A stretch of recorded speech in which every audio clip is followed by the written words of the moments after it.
ಗಡಿ ಭಾಗದ ಜಿಲ್ಲೆಗಳಿಂದ ಎಲ್ಲಾ ಜನ ಬಂದಾರಲ್ಲ, ಈ ಭಾವನಾ ಬರ್ಬೇಕು. ಜಾತಿ ಧರ್ಮ ದಕ್ಷಿಣ ಕರ್ನಾಟಕ ಉತ್ತರ ಕರ್ನಾಟಕ ಎಲ್ಲವನ್ನ ದೂರ ಸರಿಸಬೇಕು.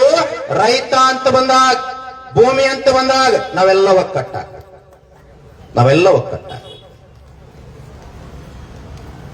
ನೀವು ಚುನಾವಣೆ ಬಂದಾಗ ನಿಮಗೆ ಯಾರು ಸರಿ ಅನಿಸ್ತಾರ, ನಿಮಗೆ ಯಾವ್ದು ಚಲೋ ಅನಿಸ್ತದ? MLA ಮತ್ತೆ 474 ದಿನ ಆಯ್ತು, MLA ಬಂದಿಲ್ಲ, ನೀವು ಅವ್ರಿಗೆ ಓಟ್ ಹಾಕಿಲ್ಲ.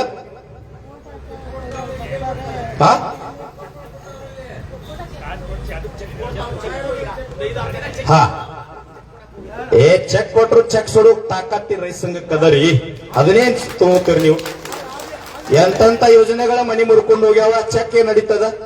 ಒಂದ್ 5-6 ಜನ ಅವ್ರ ಪರವಾಗಿರ್ತಾರ.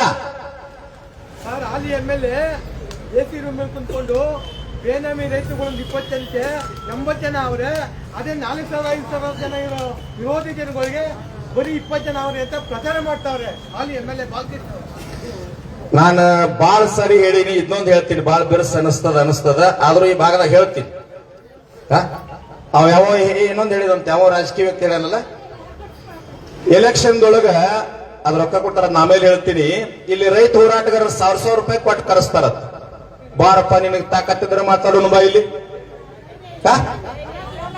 ನಿನಗ 3 ಲಕ್ಷ ಪಗಾರ ಕೊಟ್ಟು ಆಳಿಟ್ಕೊಂಡು ಮಾಲಕ್ಕದಿನ, MLA ಆಳಿಟ್ಕೊಂಡು ಮಾಲಕ್ಕದೀವಿ. ಸನ್ಮಾನ್ಯ ಗುಂಡೂರಾವ್ CM ಇದ್ದಾಗ ಸಿದ್ದರಾಮಯ್ಯ ಅವರು ಬಾಜು ನಿಂತಿದ್ರು, ನಂಜುಂಡಸ್ವಾಮಿ ಒಳಗೆ ಹೋಗಿದ್ರು. ಎಲ್ಲ IAS ಅಧಿಕಾರಿಗಳ ಮ್ಯಾಗ ಪ್ರಧಾನ ಕಾರ್ಯದರ್ಶಿ CS ಅಂತ ಇರ್ತಾನಲ್ಲ, ಆ ವ್ಯಕ್ತಿ ಒಳಗೆ ನಿಂತಾಗ ನಂಜುಂಡಸ್ವಾಮಿ ಒಳಗೆ ಹೋಗಿ ಹೇಳ್ತಾರ, ಮಾತಾಡೋನು ಬರಿ ಅಂತೇಳಿ ಗುಂಡೂರಾವ್ ಮುಖ್ಯಮಂತ್ರಿ ಕರೆದಾಗ ನಂಜುಂಡಸ್ವಾಮಿ ಹೇಳ್ತಾರ, ಹಸರ ಟವಲ್ ತಾಕತ್ತಿದೆ. ಏನಂತಾರಂದ್ರ, ಈ ರಾಜ್ಯದ ಮೊದಲನೇ ಕೂಲಿ ಪ್ರಧಾನ ಕಾರ್ಯದರ್ಶಿ ಇಲ್ಯಾಕ್ ನಿಂತಾನ, ಹೊರಗೆ ಕಳಿಸ, ಆಮೇಲೆ ನಿನ್ ಕೂಡ ಮಾತಾಡ್ತಂದ್ರು. ಈ ಟವಲ್ಕಂತ ತಾಕತ್ತೈತಿ. ಎಂತ ರಾಜಕಾರಣನೂ ವಾಪಸ್ ಕರೆಸಿ ನಿಮಗೆ ಇನ್ನೊಂದು ಕೊನೆ ಒಂದು ಸಾಲಿಂದ ಮುಂದಿಂದ ಆಗೋದು ಹೇಳಿಬಿಡ್ತೀನಿ. ಈ ಶಬ್ದ ಸ್ವಲ್ಪ ಸಮಾಧಾನದಲ್ಲಿ ಅರ್ಥ ಮಾಡ್ಕೊ. ಈ 2028ಕ್ಕೆ MLA ಬರ್ತೈತಲ್ಲ ಸುಬೇದರು, ಬಂದಾಗ ಕೋಡ್ ಆಫ್ ಕಂಡಕ್ಟ್ ಚುನಾವಣೆ ಘೋಷಣೆ ಆಕೈತಲ್ಲ, ಆದಾಗ ತಮ್ಮ ಪಾದರಕ್ಷೆ ಚಲೋ ಇರ್ತಾವ ಕಾಲಾಗ, ಆದ್ರೂ ಚಲೋ ಅಂತ ತಗೋರಿ. ಒಂದ್ 2,000 ರೂಪಾಯಿ ಹೋಗ್ಲಿ, ಮನಿ ಹೊರಗೆ ಬಿದಿರು ಕಟ್ಟಿಗೆ ಹಾಕ್ರಿ ಅಧ್ಯಕ್ಷರ. 1-2 ಚಲೋ ಟ್ಯೂಬ್ಲೈಟ್ ಹಚ್ಬೇಕಾ, ಮತ್ತೆ ಅವ್ ಕಾಣ್ಬೇಕಲ್ಲ. ಅವ BJP ಇರ್ಲಿ, ಕಾಂಗ್ರೆಸ್ ಇರ್ಲಿ, JDS ಇರ್ಲಿ, ಮತ್ತೊಬ್ಬಿರ್ಲಿ, ಮನೆಗೆ ಬಂದ ಕೈ ಮುಗಿದು ಓಟ್ ಹಾಕ್ರಿ ಅಂತಂದ್ರ ವಿಚಾರ ಮಾಡಿ ಹಾಕ್ತೇನೆ ಅಂತ ಹೇಳ್ರಿ. ಅಕಸ್ಮಾತಾಗಿ ಅವ ಯಾವ ಇರ್ಲಿ ನಮಗ್ ಸಂಬಂಧ ಇಲ್ಲ, ರೊಕ್ಕ ಕೊಟ್ಟು ಓಟ್ ಹಾಕ್ರಿ ಅಂತ ನಿಮ್ ಕೈಯ ರೊಕ್ಕ ಕೊಡಕ್ ಬಂದ ಅಂದ್ರ ಅವ್ ಬಿದಿರು ಕಟ್ಟಿಗೆ 2 ಇಳಿಸ್ಕೊಂಡ ಮಾಡ್ರಿ ಬಂದದಕ್ಕೆ ನಾದಿನ. ನಾವಂತರೂ ಏನ್ ಮಾಡಿವಿ ಹೇಳ್ರಿ, ಈ ಸಾರಿ ಒಂದು ಸಂಕಲ್ಪ ಮಾಡಿ ರೈತ ಸಂಘದಿಂದ 2028ಕ್ಕೆ ಯಾವರೇ MLA ರೊಕ್ಕ ಕೊಟ್ಟು ಚುನಾವಣೆ ಗೆದ್ದು ಬಂದಾನಂತ ಯಾವ್ದ ಕ್ಷೇತ್ರದಾಗ ಗೊತ್ತಾತಂದ್ರ ಅವ 1-2 ವರ್ಷದಾಗ ನಮ್ಗೆ ಕಿರಿಕಿರಿಗೆ ಅವ್ರು ರಾಜೀನಾಮೆ ಕೊಟ್ಟು ಮನೆಗೆ ಹೋಗ್ಬೇಕು ಹಂಗ ಕಾಡ್ತೀವಿ. ಮತ್ತೆ ಯಾವ್ದ ಕ್ಷೇತ್ರ ಇಲ್ಲ, ಧರ್ಮದಿಂದ ಬದುಕ್ರಿ.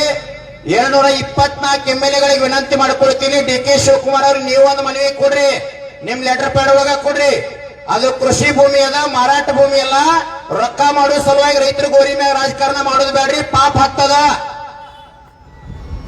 ಆ ಭೂಮಿಯನ್ನ ರೈತ ಸಂಘದವ್ರು ಹೋಗ್ಯಾರ, ಉತ್ತರ ಕರ್ನಾಟಕ ರೈತರು ಹೋಗ್ಯಾರ, ದಕ್ಷಿಣ ಕರ್ನಾಟಕ ರೈತರೆಲ್ಲ ಕೂಡ್ಯಾರ, ಜನಸ್ತೋಮ ಆಗ್ಯದ. ಮುಂದೆ ಬಹಳ ತೊಂದರೆ ಆಗ್ತದ ಅಂತೇಳಿ ನೀವು ಲೆಟರ್ ಪ್ಯಾಡ್ ಕೊಡ್ರಿ. ಸನ್ಮಾನ್ಯ DK ಶಿವಕುಮಾರ್ ಅವರು ಇರೋದು 2 ವರ್ಷದ ರೈತರಿಗೆ ಪ್ರೇಮದಿಂದ ಸೇವಾ ಮಾಡಿ 2 ವರ್ಷ ಮುಂದೆ ಆಗೋರಿದ್ರಾಗ್ರಿ, ಬಿಡೋರಿದ್ರ ಬಿಡ್ರಿ, ನಮಗ್ ಬೇಕಾಗಿಲ್ಲ. ಆದ್ರೆ ರೈತರ ಗೋರಿ ಮ್ಯಾಗ ರಾಜಕಾರಣ ಮಾಡ್ಲಿಕ್ಕೆ ಬಂದ್ರಿ ಅಂದ್ರ, ಈ ಬೈರಮಂಗಲ ಭಾಗಕ್ಕೆ ಭೂಮಿ ವಶ ಮಾಡ್ಕೋತೀನಿ ಬಂದ್ರಿ ಅಂತಂದ್ರ ನಿಮ್ ಎದುರಿಗೆ ಮೊದಲು ಯಾವ್ದು ಇರ್ತದಂದ್ರ ಟವಲ್ ಇರ್ತದ, ಎಚ್ಚರದಿಂದ ಬದುಕ್ರಿ.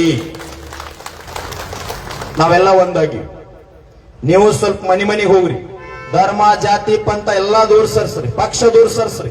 ಭೂಮಿ ಅಂತ ಬಂದಾಗ ಎಲ್ಲಾರು ಒಂದಾಗ್ರಿ, ನಿಮ್ಮ ಜೊತೆ ನಾವು ಇರ್ತೀವಿ ಅಂತೇಳಿ ಕೊನೆಯದಾಗಿ ಹೇಳಿ ತಮ್ಮೆಲ್ಲರ ಪಾದಕ್ಕೆ ವಂದನೆಯನ್ನು ಸಲ್ಲಿಸ್ತಾ ನನ್ನ ಮಾತನ್ನು ಮುಗಿಸ್ತೇನೆ.